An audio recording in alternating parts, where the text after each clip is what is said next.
Hello అందరికీ, it's me Jaya. Welcome to my YouTube channel. ఈరోజు వీడియోలో ఎమ్మీ చికెన్ పులావ్ రెసిపీ ఎలా చేయాలో ఈ వీడియోలో చూద్దామండి. ఎప్పుడు రెగ్యులర్గా చికెన్ కర్రీ కాకుండా ఇలా పులావ్ చేసి పెట్టండి. పిల్లలు పెద్దలు ఎంతో ఇష్టంగా తింటారండి. వంట రాని వాళ్ళు కూడా చాలా ఈజీగా చికెన్ పులావ్ చేసేయచ్చండి. ముందుగా 1/2 kg చికెన్ నీట్గా కడిగి తీసుకున్నాను. అందులోకి 2 టమాటాలు కట్ చేసుకొని పెట్టుకున్నాను. 2 ఉల్లిపాయలు, 5 వరకు పచ్చిమిరపకాయలు కట్ చేసుకొని తీసుకున్నాను.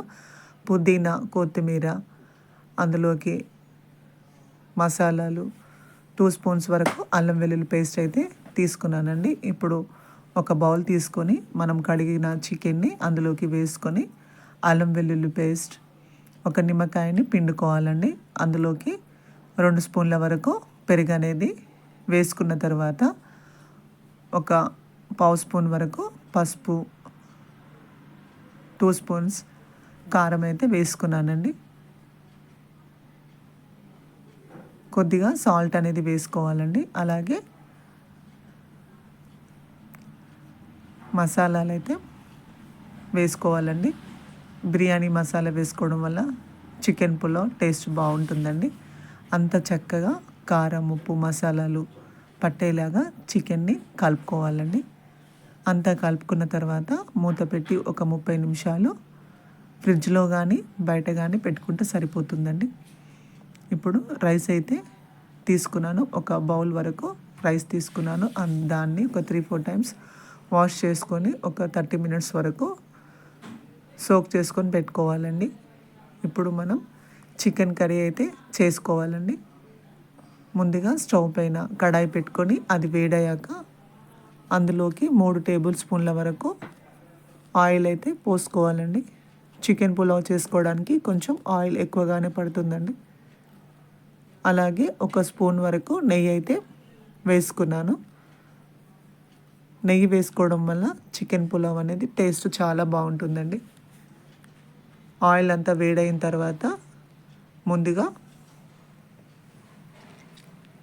మసాలా దినుసులను అందులోకి వేసుకొని అవి కొంచెం వేగిన తర్వాత కట్ చేసుకొని పెట్టుకున్న ఉల్లిపాయ ముక్కలను వేసుకోవాలి. అలాగే కట్ చేసుకున్న పచ్చిమిర్చి ముక్కలను వేసుకొని వాటిని కలర్ చేంజ్ అయ్యేంత వరకు ఫ్రై చేసుకోవాలండి. అంతా కలుపుకున్న తర్వాత అవి గోల్డెన్ బ్రౌన్ కలర్ వచ్చేంత వరకు ఫ్రై చేసుకోవాలి. అవి గోల్డ్ కలర్ వచ్చేసాయండి. ఇప్పుడు మనం అందులోకి కట్ చేసుకొని పెట్టుకున్న టమాటా ముక్కలను వేసుకోవాలి.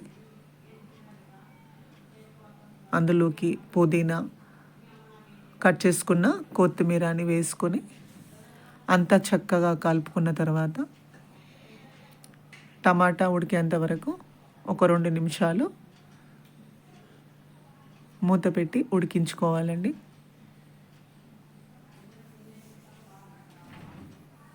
స్టవ్ను మీడియంలో పెట్టి ఉడికించుకోవాలండి. టమాటా అయితే చక్కగా మగ్గిందండి. ఇప్పుడు అందులోకి పసుపు అనేది వేసుకున్న తర్వాత మరొక్కసారి అంతా కలుపుకోవాలండి. అంతా చక్కగా కలుపుకున్న తర్వాత మరొక నిమిషం పాటు ఉడికించుకోవాలి. ఇప్పుడు మనం చికెన్ని వేసుకోవాలండి.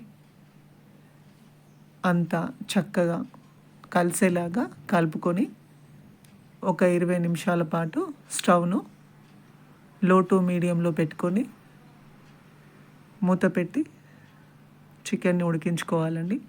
అలాగే రుచికి సరిపడినంత సాల్ట్ కూడా వేసుకొని మరొకసారి అంతా కలుపుకొని మూత పెట్టి ఒక 20 నిమిషాలు చికెన్ని ఉడికించుకోవాలండి.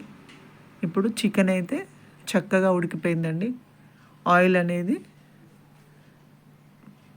చక్కగా సపరేట్ అయింది. ఇప్పుడు మనం నానబెట్టుకున్న బాస్మతి రైస్ని చికెన్లోకి వేసుకోవాలి.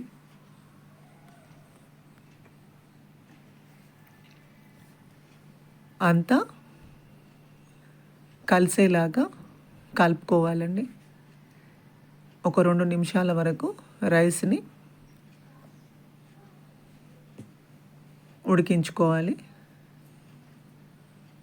చికెన్లో అంతా కలిసేలాగా రైస్ని కలుపుకున్న తర్వాత ఇప్పుడు మనం అందులోకి వాటర్ అయితే యాడ్ చేసుకోవాలండి. కప్పు రైస్కి కప్పున్నర వాటర్ అయితే పోసుకున్నానండి. బియ్యం నానాయి కాబట్టి మనకు వాటర్ తక్కువగానే పడతాయండి. అంతా మరొక్కసారి కలుపుకున్న తర్వాత స్టవ్ను హైలో పెట్టుకొని ఒక 10 నిమిషాలు మూత పెట్టి ఉడికించుకోవాలి.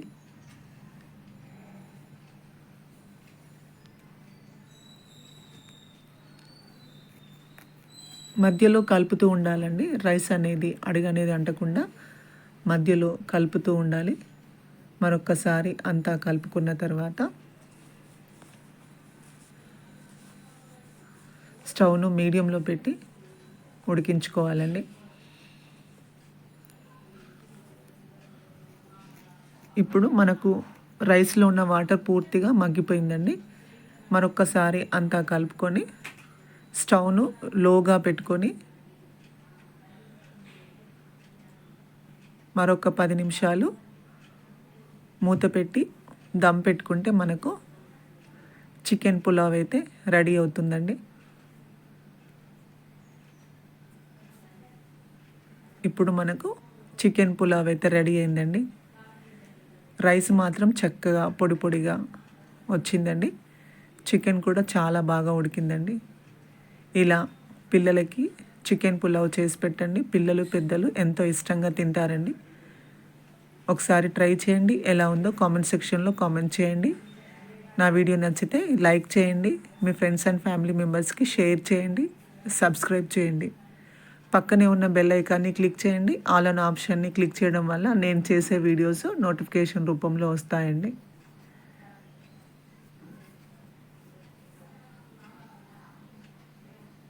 Thanks for watching.